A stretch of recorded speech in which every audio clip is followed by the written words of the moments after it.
ये कहानी है करिश्मा और संजय की, जो बहुत अच्छे दोस्त थे।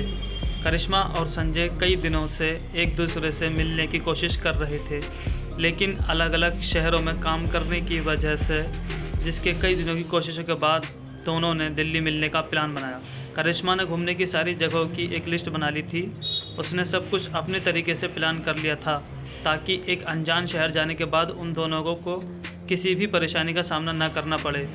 स्टे करने के लिए करिश्मा ने एक होटल में रूम बुक कर लिया और 18 मार्च की रात दोनों दिल्ली के एयरपोर्ट पर मिले। करिश्मा ने कहा, हेलो संजय, पता है मैंने तुम्हें कितना मिस किया। संजय ने कहा, मैंने भी तुम्हें बहुत मिस किया।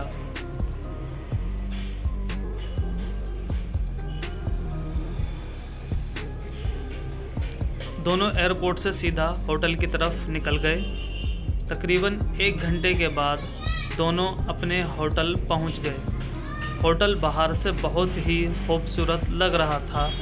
इतना खूबसूरत होटल देख संजय काफ़ी खुश हुआ। संजय, सच में तुम्हारी प्लानिंग और चॉइस हमेशा टॉप पर होती है। करिश्मा, हाँ, जैसे कि मैं। दोनों ने होटल में चेक इन कर लिया। अपने रूम में पहुंचते ही दोनों फ्रेश हो गए और एक दूसरे से बात करने लगे। दोनों का ही लॉन्ग डिस्टेंस रिलेशनशिप था और एक साल में दोनों का मिल पाना होता था। और 1 साल बाद भी दोनों एक दूसरे से मिल रहे थे। इस बीच एक दूसरे के साथ हुआ, दोनों ने एक दूसरे के साथ शेयर शुरू कर दिया। बात करते करते दोनों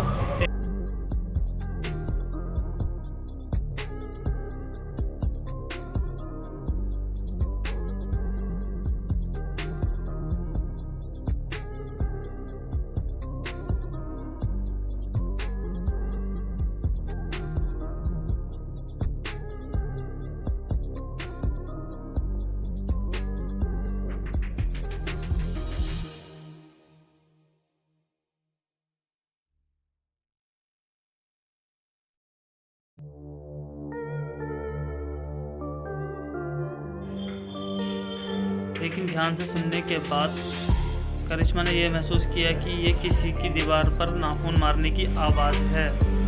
ऐसा समझ में आते ही करिश्मा काफ़ी डर गई और वह संजय को यह बात बताई, जिसके बाद संजय बाथरूम की तरफ बढ़ने लगा। संजय, वो बाथरूम में बिल्ली थी, संजय ने कहा। करिश्मा ने कहा, मैंने तुम्हें खामखा डरा दिया। चैन की सांस लेते हुए दोनों वहीं बेड पर लेट गए और एक दूसरे से बात करने लगे कि तभी उन्हें महसूस हुआ कि उनके बेड के नीचे कोई गहरी सांसें ले रहा है।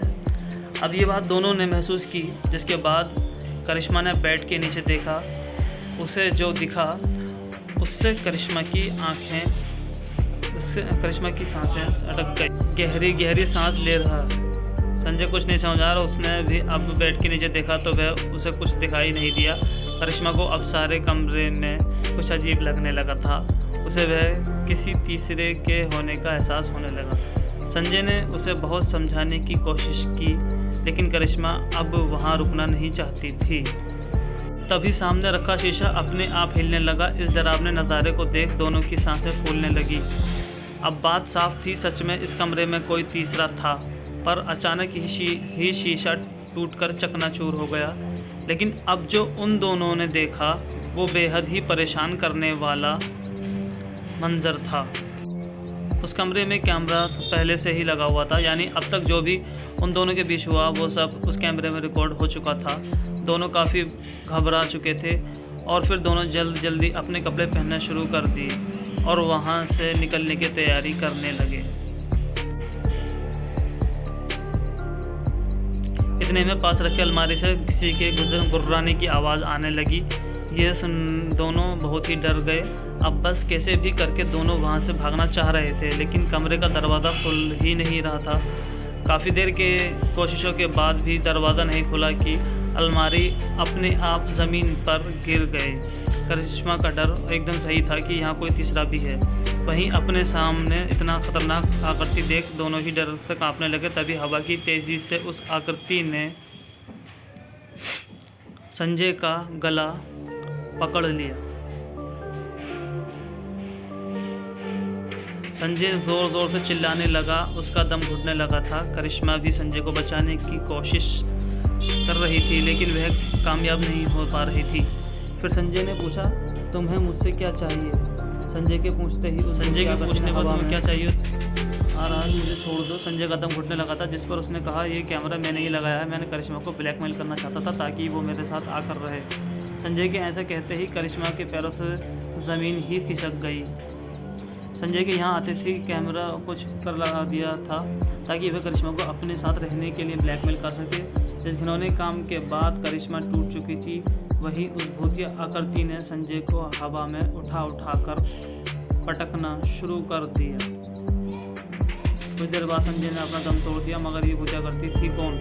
अब बात साफ थी। उस भूतिया आकृति ने करिश्मा की ज़िंदगी को नर्क होने से बचाया और संजय को इसके किए की सज़ा दी। भूतिया आकृति, करिश्मा तुम रो मत, मैं तुम्हें बचाने ही आई थी। इस धोखेबाज इंसान ने मुझे भी ऐसे ही बर्बाद किया था।